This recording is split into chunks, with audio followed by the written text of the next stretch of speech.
नमस्कार,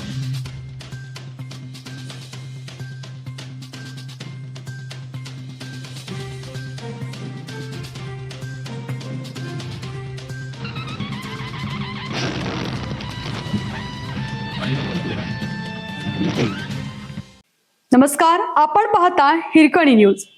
हिरकणी न्यूज प्रत्येक क्षण ताज्या घडामोडी आणि महत्त्वाच्या प्रत्येक बातमीसाठी नेहमी तत्पर.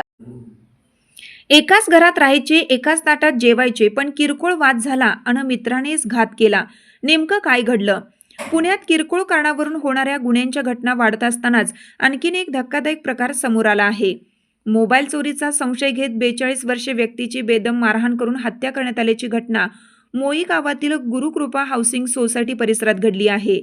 या प्रकरणी पोलिसांनी 28 वर्षीय आरोपीला अटक केली असून घटनेमुळे परिसरात खळबळ उडाली आहे. मृत व्यक्तीचे नाव चांद शेख वय 42 असं आहे, तर हरालाल सुभाषचंद्र गौतम वय 28 सध्या राहणार निघोजे तालुका खेड मूळ राहणार उत्तर प्रदेश असं अटक करण्यात आलेल्या आरोपीचं नाव आहे. या प्रकरणी मृताच्या पत्नीने 3 जुलै रोजी संबंधित पोलीस ठाण्यात तक्रार दाखल केली होती. ही घटना 29 जून रोजी घडल्याचे पोलिसांनी सांगितले. 29 जून रोजी गुरुकृपा हाऊसिंग सोसायटी परिसरात दोघांमध्ये पुन्हा वाद झाला. हा वाद वाढत जाऊन हाणामारीत बदलला. संतापाच्या भरात आरोपीने चांद शेख यांच्या चेहऱ्यावर व डोक्यावर जोरदार मारहाण केली.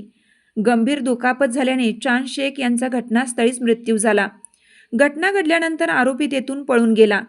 त्यानंतर मृताच्या पत्नीने पोलिसांकडे तक्रार दाखल केली.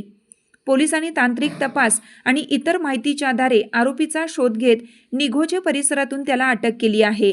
सध्या आरोपीची चौकशी सुरू असून या प्रकरणाचा पुढील तपास पोलीस करीत आहेत.